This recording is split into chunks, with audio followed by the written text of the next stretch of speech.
A taste of goodness. Okay guys, welcome back to my channel. This is Vanilla Cooks, and today I'll be sharing the recipe for this amazingly delicious cocoto. Now this recipe is so simple, very easy to make, and super quick. So if this sounds like something you're interested in, please do the needful so we can get to it. Have you done it? Good, let's get right to it, y'all. Alrighty, so here I have 2 fingers of semi-ripe plantains. You can also use one ripened and one unripened plantain for this recipe. However, you need to ensure that the plantains you are using are not too ripened to the point where they'll turn to fufu by the time you are done mashing them. Yeah, so next I have some palm oil, eggs, I have my roasted peanuts, one avocado, I have one small white onion, habanero, one small red onion, and of course my kankai, my money for that extra flavor, okay? And I'll also be adding some peanut butter to the recipe. Let's get started. So we'll begin by peeling our neatly washed plantains, cut them up into big chunks, which will allow it to cook faster.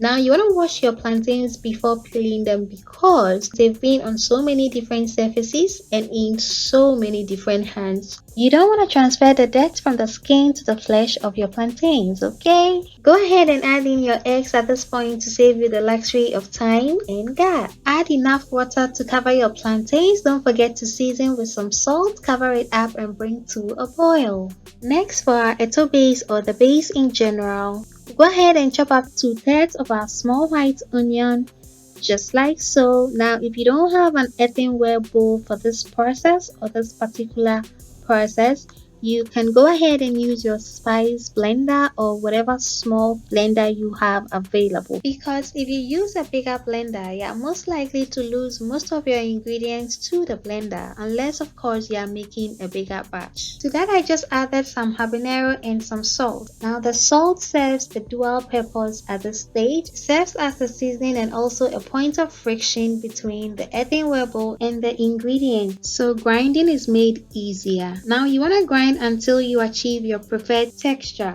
and once satisfied, go ahead and add your roasted momoni for that umami kind of flavor to your base, okay? It is a very crucial step, okay? Proceed to grind a little bit more and then go ahead and add about a tablespoonful of peanut butter. You can also use roasted peanut for this recipe, okay? But I just wanted to use the peanut butter. They produce similar results anyways. Grind until it is very well incorporated in your base. So now checking on our plantains and eggs after 10 minutes, they are looking good. As you can see, the knife goes through the plantains very easily, and that is an indication that my plantains are just right to be taken out, okay? So just getting these babies out beautifully, just like you're seeing, and I'll allow this to cool down a little bit before I move on with the rest of the cooking process. However, I will leave my eggs in there to cook a little bit longer so that it is fully cooked by the time I'm ready to use it, okay? Yeah.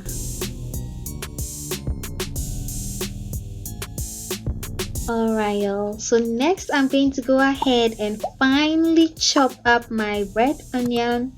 You can slice them, chop them in bigger chunks, however you want it to be, okay? It will work perfectly fine. So I'll set that aside and get started on my palm oil. To a heated pan, I'll add my palm oil, allow it to heat up a little bit, and then proceed to add my chopped up onion. I'll let that fry in there for just about 2 minutes on medium heat so it doesn't burn, okay? I just want my oil to be well infused with the onion flavor without burning or caramelizing my onions, because they are not a good look in the Etor. Whilst that is going, I'm going to go ahead and transfer my plantains into my earthenware bowl and get started on the Etor making, okay?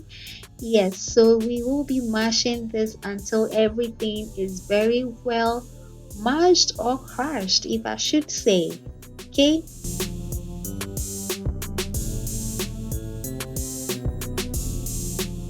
See, we don't want it to turn into fufu, okay? We want it to be as mushy as you are seeing it now. So I'm just scraping off the sides and incorporating them into the bunch we have in the earthenware bowl, just like so. Get out my tapoli, beautiful.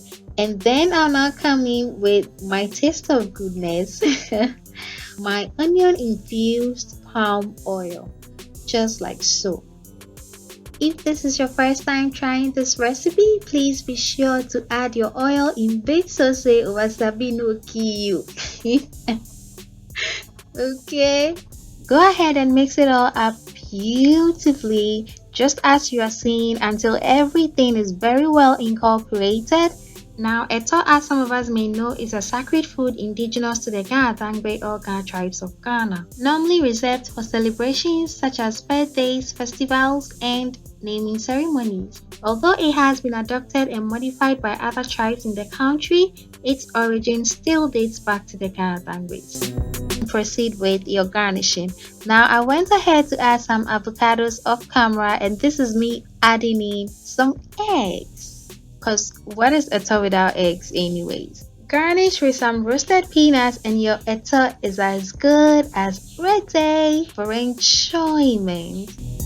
Thank you so much for cooking with me today. I really do hope you enjoyed yourself because I sure did enjoy the cooking myself. Until I see you next time. Bye!